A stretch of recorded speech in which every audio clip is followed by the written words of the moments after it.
before we watch this video, I have to say something. So I'll be hosting a Zoom meeting on March 5th. You know, that's the name of the video that where I put the Zoom the Zoom link. You know, I didn't say that. I didn't say where you could find it, but it's gonna be on the comments.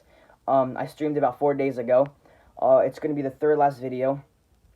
So if you guys want to join the Zoom meeting, you know, it's gonna be on Friday, 7 o'clock Eastern time.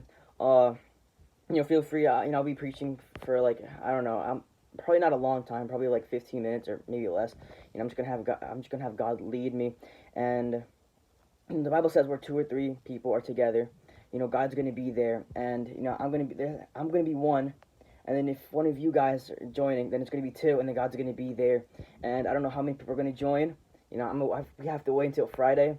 But yeah, we're gonna be playing this Christian game, how much you know the Bible, you know, and like it's gonna be really fun. And then I'm gonna be showing, I'm gonna be telling people how like God changed my life, and you know, if there's somebody there that also has a testimony, you know, I'll gladly hear their testimony, you know, because I love seeing how God changes people and like what He can do, but many people don't realize that. But yeah, it's gonna be on. I'll be hosting a Zoom meeting on March 5th video. I streamed it 4 days ago. You know, if you want to join, you know, if you want to know more, you know, just click on that video, and like it's about a minute long. And yeah, I hope you guys enjoyed this video. What is up, guys? Hope you're having an amazing day today. Today I'm gonna be talking about a man called Samson. For those who don't know who Samson was, you know, that's okay. He was he was a man by God. He wasn't supposed to marry or obviously not sleep with anyone from the Philistines, and he went to the Philistines, and you know, he fell in love with this woman called Delilah, one of those, and then she tricked him into, you know, I'll just read the story right now.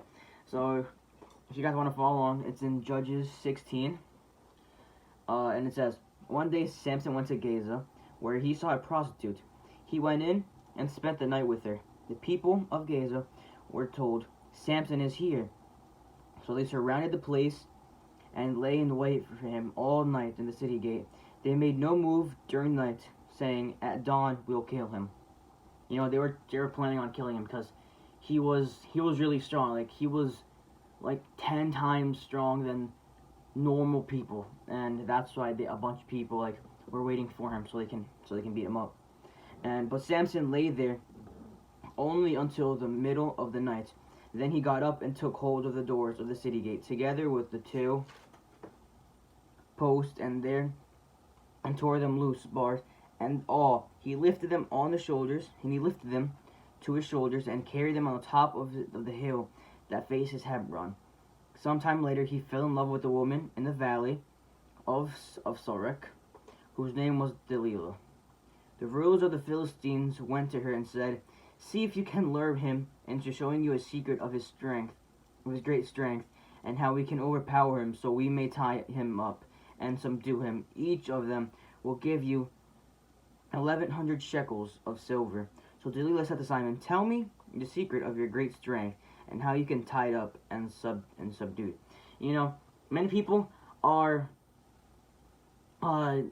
when they get offered money, they think, okay, I'll listen, or like things that like interest them, like of the world, like money, drugs,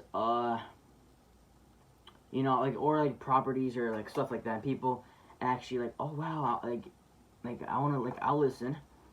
And Samson answered her, if someone ties me up with 7 fresh bowstrings that have not been dried, I will become as weak as other men.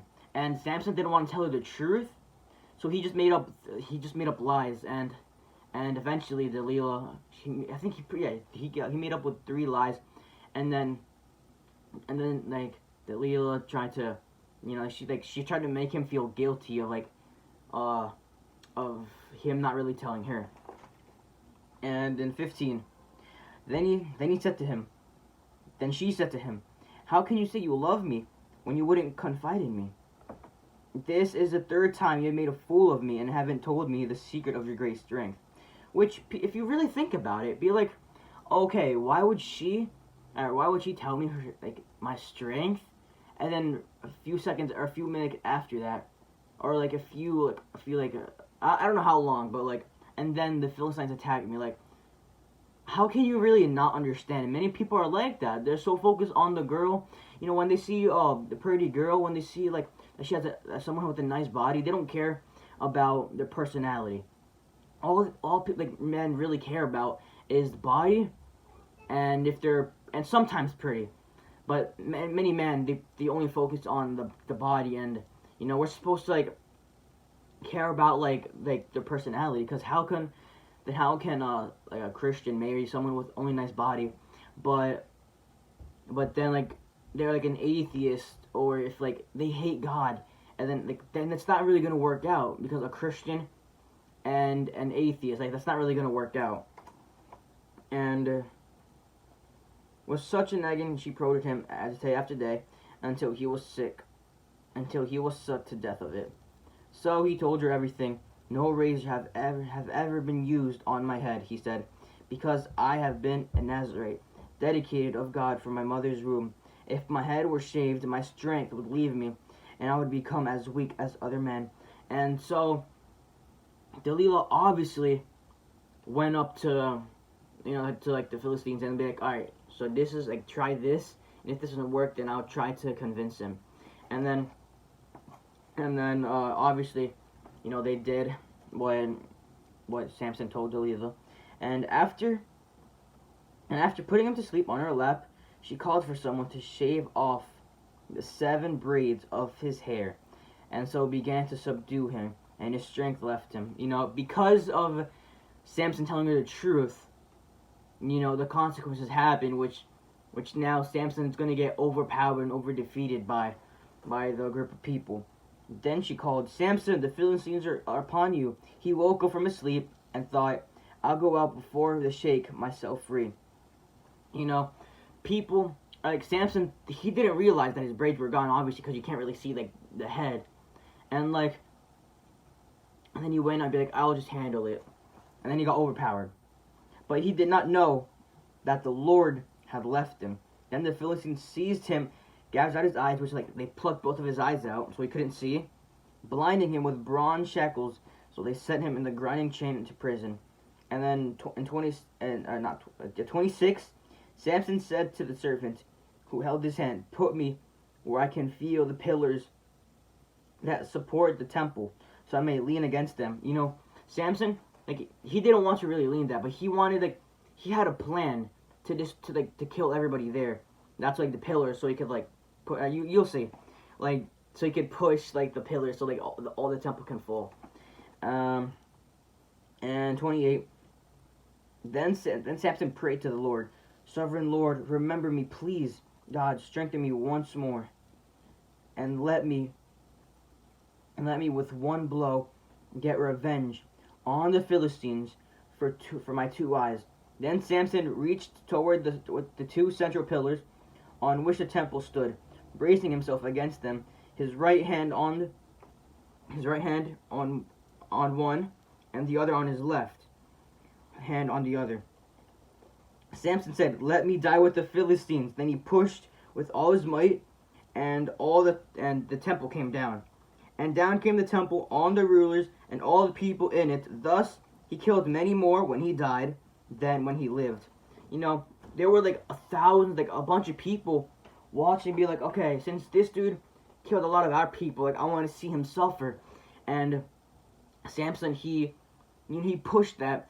And then many people are like that with problems. Like, they push the problems away, and that's a good thing. And like, all the temple fell on him. Samson died there, and the thousands of people that wanted to see Samson die, they all died too. And Samson killed more people when he died than when he was alive.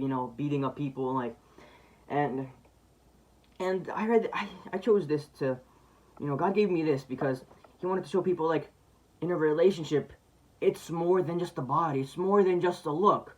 Man, they really look at if they're really a good person. I mean, like, yeah, a woman can have like a good body and a good personality, but how do you know if she's the right one? That's why you're supposed to ask God. Be like, all right, if it's your will, like which woman, like what woman do you want me to marry and have a good future? You know, we're supposed to put our trust on God. People are like, but why do we have to ask God if it's our lives? Exactly. God, He's our creator. And we're supposed to do things that God wants us to do. Like, if we live our lives whatever we want, then like, we're not really like, a child of God. Even though we are, you know, people can choose wherever they want to go. That's why Jesus died. You know, before Jesus died, everybody went to hell. You know, people are like, oh, why is that? Like, so what about, like Isaiah and Abraham and like, no, but like, until Jesus died, all the people who were used by God, which was like Noah, his family, and like Abraham, and the people who were like, who God spoke to, when Jesus died, all of them, like God was like, all right, where are my children? They don't belong in this place. So then God break them up. Now that's not gonna happen again. You know, now since Jesus already died, you know, all the people who are good with God, now they're all gonna go to heaven, and the people who aren't good with God, that like, who do things that they're not supposed to or not seeking Him, you know, I hate to break it like that, but they get to go down. And yeah, and that's all I have today.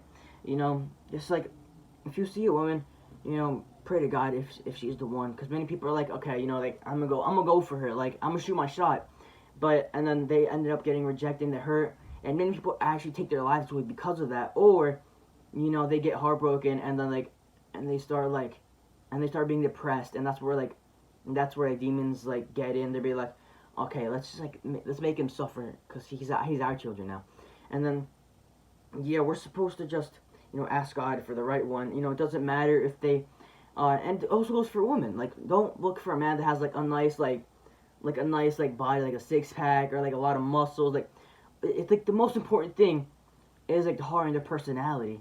If they're really a good person, if they're really a child of God, you know, because if two Christians marry each other, then their children are gonna grow up being Christians because they're gonna teach their children. And so, it's been an amazing day today. God bless you all.